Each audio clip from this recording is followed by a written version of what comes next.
Rohan atau gadai.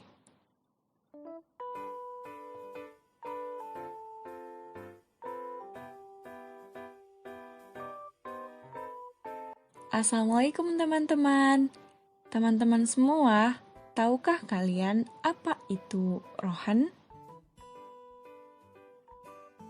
Dalam kehidupan bisnis, masalah penggadaian tentu tidak lepas dari masalah perekonomian. Selain itu, keinginan manusia untuk memenuhi kebutuhannya cenderung membuat mereka untuk saling bertransaksi. Walaupun dengan berbagai kendala, misalnya saja kekurangan modal dan tenaga.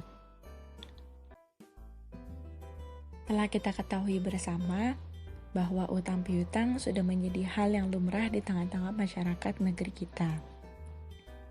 Akan tetapi, di sisi lain, krisis kepercayaan melanda era globalisasi ini, tak terkecuali di Nusantara.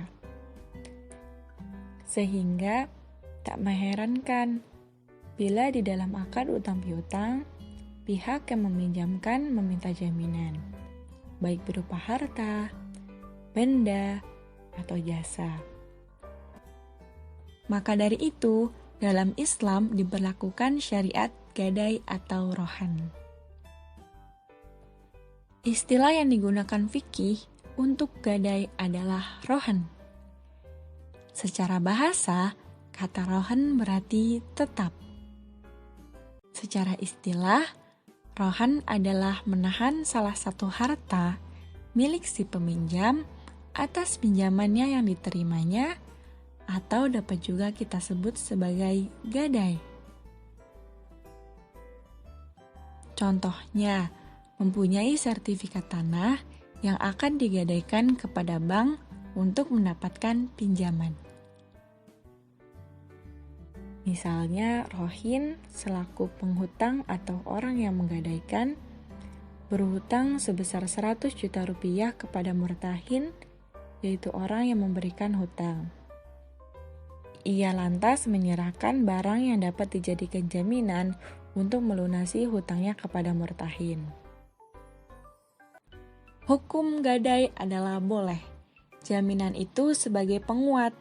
Bahkan Allah Subhanahu wa Ta'ala telah mengajarkan dalam Al-Quran, apabila kamu dalam perjalanan dan tidak menemukan seorang pencatat, maka berikanlah gadai yang diterima oleh pemberi utang.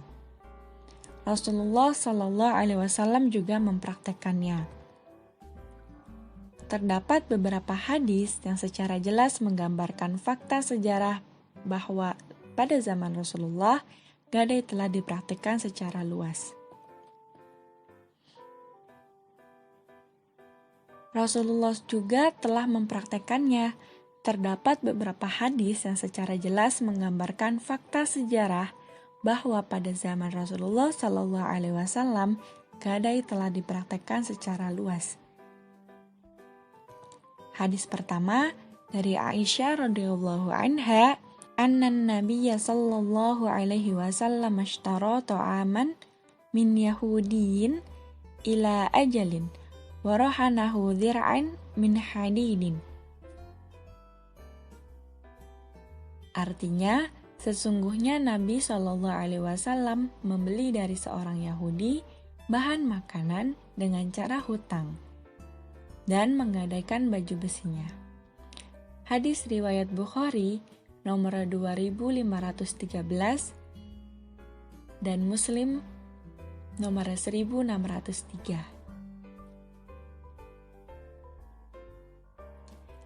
Hadis ini menjelaskan bahwa Rasulullah Shallallahu Alaihi Wasallam membeli makanan dari seorang Yahudi. Hal ini menunjukkan bahwa boleh bermuamalah dengan non-Islam. Hukumnya mubah selagi zatnya itu halal.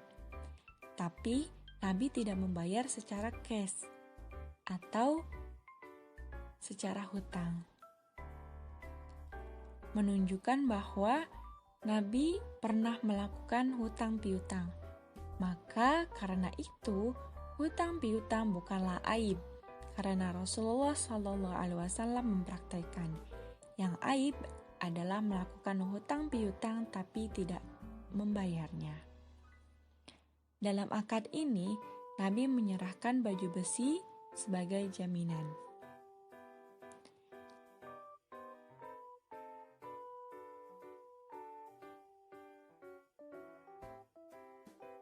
Hadis kedua dari Abu Hurairah radhiyallahu anhu, "Adz-dzahru yurkabu min nafaqatihi idza kana marhunan, wala banud dari yushrabu bi nafaqatihi idza kana marhunan, wa 'alal ladzi yarkabu wa yashrabun nafaqatu." Artinya, hewan tunggangan yang digadai boleh ditunggangi dengan syarat diberi makanan oleh penerima gadai. Dan susunya boleh diminum dengan syarat diberi makan oleh orang yang menunggangi hewan tersebut. Dan yang minum susunya harus memberi makan dan minum kepada binatang tersebut. Hadis kedua tentang hewan yang digadaikan boleh dikendarai dengan pembayaran tertentu.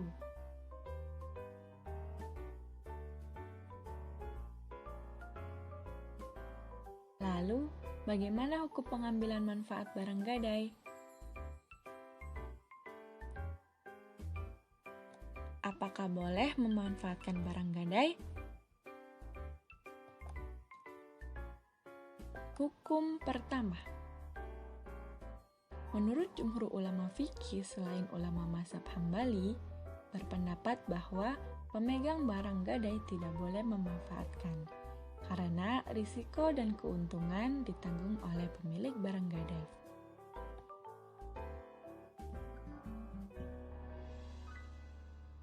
Hukum kedua, ketika ada perjanjian akad bolehnya memanfaatkan barang gadai dengan kebutuhan barang ditanggung oleh penerima gadai. Asalnya ditanggung oleh penggadai.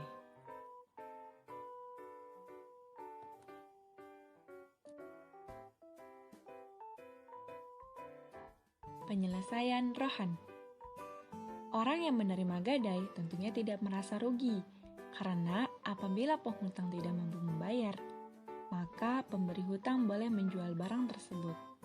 Oleh karena itu, setidaknya harga barang gadai setara dengan jumlah pinjaman. Dalam rohan, tidak ada perpindahan hak milik. Ketika sudah jatuh tempo dan penghutang tidak mampu melunasi hutangnya, maka barang gadai tetap milik si pemilik barang. Apabila ada hasil dari barang gadaian, tetap milik si pemilik barang. Apabila belum mampu membayar, maka diserahkan kepada hakim. Salah satu contoh keputusannya adalah menjual barang gadai tersebut. Penerima gadai berhak mendapatkan sejumlah yang dihutangkan dan sisanya adalah milik penggadai.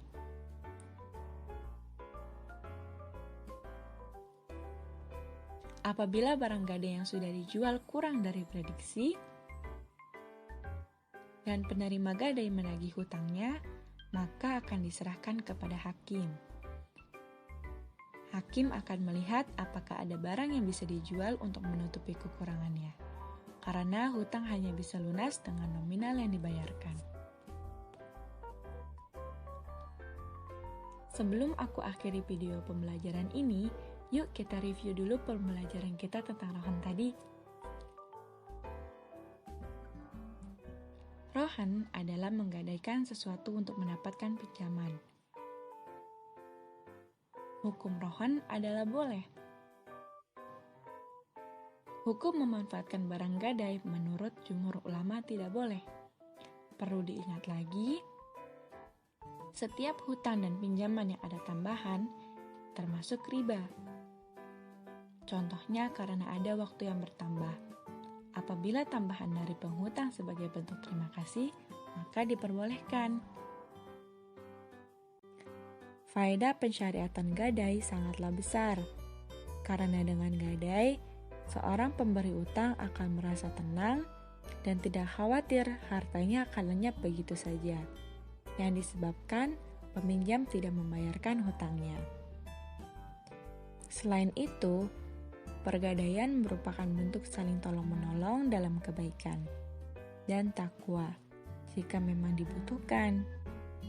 Gadai juga merupakan solusi di dalam situasi krisis dan mempererat rasa sosial dan interaksi sesama manusia. Sekian.